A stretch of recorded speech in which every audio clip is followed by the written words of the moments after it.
If you have the opportunity to pick up 94.5, I think he's on both 94.5 and 1400, just depending on where you're at in the electromagnetic spectrum or whether or not you can pick him up. But I encourage you to turn in. He's the host of the Burnie Thompson Show, FM 94.5. He's on Monday through Friday, 12 to 3 p.m.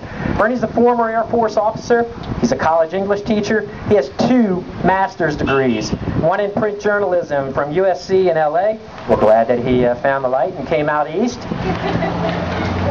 Another in English from Penn State University. He's also got a poli-sci degree from Cal State.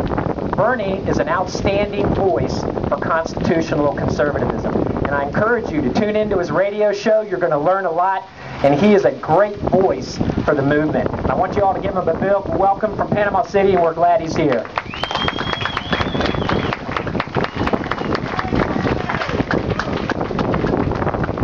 Thank you so much. I appreciate it. Lest you think I'm too smart with all those master's degrees, I have to tell you the truth. I am a late bloomer. I graduated high school, this is no joke, with 4 F's and 2 D's, to which my best friend said I was spending too much time in 2 classes. But then I got serious, and at 32, I got a bachelor's degree, and at 34, I got a master's degree, and at 39, I got a master's degree, and now at 61, I am caught up. But listen, how many of you hear my show on Freedom 94.5? How many of you hear it on 101 FM? Some of you? What about AM 790, WPNN, Pensacola? I'm so delighted to be on all those stations. I've got to hurry though. In order to cut this 45-minute speech down to 15 minutes, I took out all the funny stuff. So be ready for some serious drudgery from this point on. I just want to talk a little bit about the role of government in a free and civil society. Another 5 minutes if I want to put the funny stuff in. You see, that's when I go to break. I never get caught on the air. Let's start at the beginning. Why government at all? Why have government at all? And here's why I think we should. Because communities can't all meet under the same tree at the same time on the same day and set the rules for each other. We're too busy. We're too big. So we elect somebody, and we send them to Tallahassee or to Washington, and we say, represent us. But we don't only say represent us, do we? We say, represent us under the constraints of the Constitution. That means you have limits on what you can do, even if we want you to do more. And the Declaration of Independence touches on why we should have government. To protect our rights that the Constitution gave us, right? No, that God gave us. The rights that God gave us. That's why we institute government. To protect our rights. To live self-directed lives. To pursue happiness. To have property. To have freedom. All of those things. And I have to remind people often where rights come from. They're inherent in our humanity. We're born in God's image. And that's why I'm so passionate when I see politicians telling us what we can and can't do. It's almost as though we have to wake up in the morning and call a bureaucrat to find out what we're allowed to do. Can we cut down this tree in our own yard? It's not that kind of relationship. And I believe there's a hierarchy. I believe it's God, people, and government. But they flip the bottom 2 on us. And we need to flip it back. And that's what I'm all about. That's what the show's all about. What is the Constitution? I teach my 8- and 7-year-old girls this, and I almost said if all of the seniors in high school knew this, I'd be happy. But the truth is, if all the teachers and administrators in high school knew this, I'd be happier. But this is it. This is what I tell my little girls. The Constitution is the supreme law of the land. It's the big umbrella. And under that big umbrella, it does basically 3 things, right?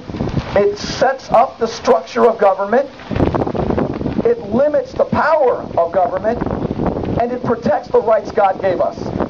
The rest is commentary. Now we can go study and get smart. But that's it. If I taught a class in government for one day, as soon as every student could repeat that, I'd let them do whatever they want, as long as they never forgot that. That is so important. What is the Constitution? Where do rights come from? And you know, when your crazy relative tells you that we have a right to health care or we have a right to education, I wouldn't do it, but if you're interested in arguing with your crazy relative, here's what I'd ask. Where do rights come from? And I would explain to this person that rights do not collide with each other. My right to my life does not collide with your right to your life. Now, here's where things collide. When I say, you have to give me health care, if I lay claim on your energy and your labor, that's not a right. That's a demand. Rights do not collide. That is such an important point, I think. And what happens when government that is instituted to protect our rights becomes destructive of our rights? What's the Declaration of Independence say? We have the right to alter or abolish that government. I don't want to abolish the government, but I want to alter it. And I'm not sure that we can. But I know that they hear us now. I called the congressman we booted out in my part of the Panhandle, Panama City area, Bay County. And he wouldn't listen to us. He wouldn't come on the show. He wouldn't show up at our functions. He wouldn't talk to us. So, seven-time incumbent, voted for health care, voted for stimulus, voted for all the big government stuff. He was invincible, but we beat him. And I wonder, can you hear us now, Congressman Boyd? Can you hear us now? And he's not the only one. There are others. And I don't care if they have an R or a D behind their name. If they put government above the people, I want them out. That's it. I want them gone. And if we link enough arms, we can do it. We can do it again. I was sitting with a lobbyist. Why? Why was I doing this? Because I was at a bar, and he sat right next to me, and so he was telling me, I think the Tea Party's fizzling out. I think the Tea Party's fizzling out. I said, I don't argue with people. I really don't. On the air, I have to, but in person, I don't. And he'll see. He'll see. I hope the Republicans aren't dumb enough to lose 2012. That is so crucial that we win 2012. We have got to get this organizer-in-chief out of the White House. It is imperative. We can't get anything done if he's still there. But how did we even get here?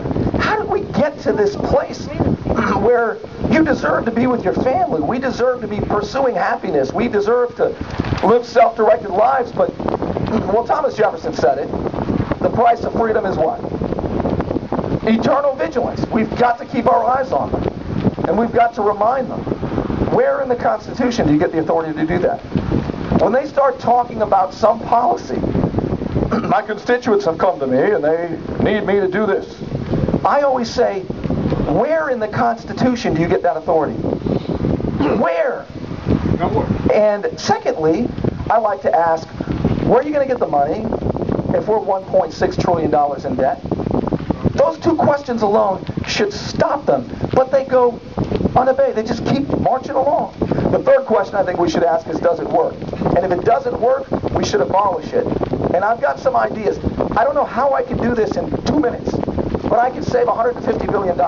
They said Friday night that they saved that they cut $38 billion. It turned out to be less than 1% of that, $350 million. That's what the CBO said. They didn't cut $38 billion. Speaker Boehner either lied or did not know.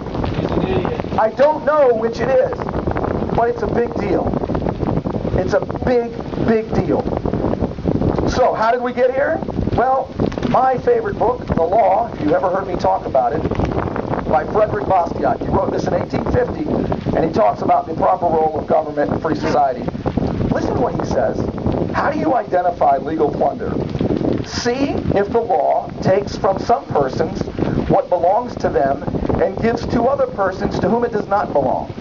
See if the law benefits one citizen at the expense of another by doing what the citizen himself cannot do without committing a crime. If you find a law like that, abolish it without delay. For it's not only an evil in itself, but also a fertile source for further evils because it invites reprisals. It invites reprisals.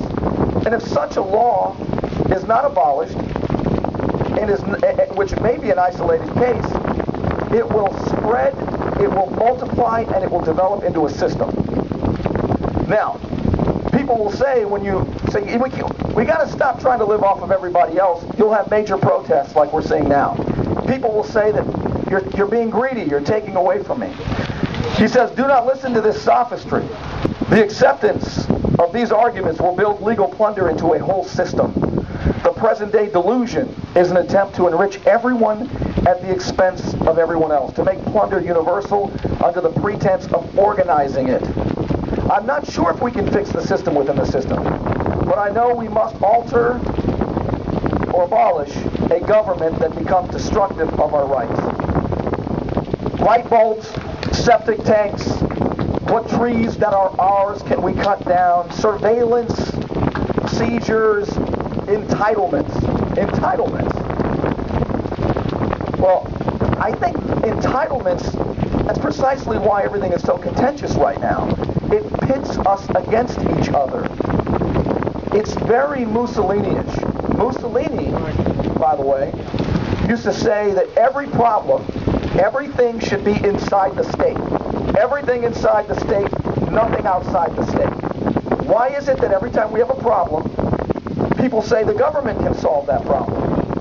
I'm asking you, what problem can the government solve? What productivity do these agencies give us? How much education does the Department of Education give us?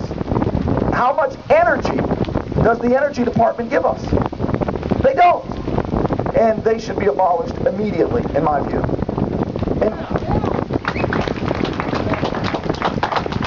And the other thing is, I think we have to be smart, right? We have to ask the right questions. Our big government friends, right? They like to say, well, there's so much poverty. Everywhere I look, there's poverty. There's so much poverty. Well, the question is not, why is there poverty? That's the natural state of things. Thomas Hobbes said life is nasty, brutish, and short. All of history has been full of poverty. It's only now that we have prosperity, that we have opulence. I mean, really, in all around us. The question is not why is there poverty. The question is why is there wealth. And if we don't remember why there's wealth, private property, rule of law, profit-seeking incentive, freedom to live self-directed lives. That's why I get so mad when I hear politicians with a plan. Because a politician's plan collides with your plan. My plan? I'm so tired of hearing my plan. Take your plan and go take a flying leap. Your plan lays claim on me. My plan doesn't lay claim on anybody. And I think in a free and civil society, if we lived by two rules, we'd be okay. If we did not encroach, you leave my stuff alone, I'll leave your stuff alone. And if we did what we promised, if we break promises and contracts, we need courts. If we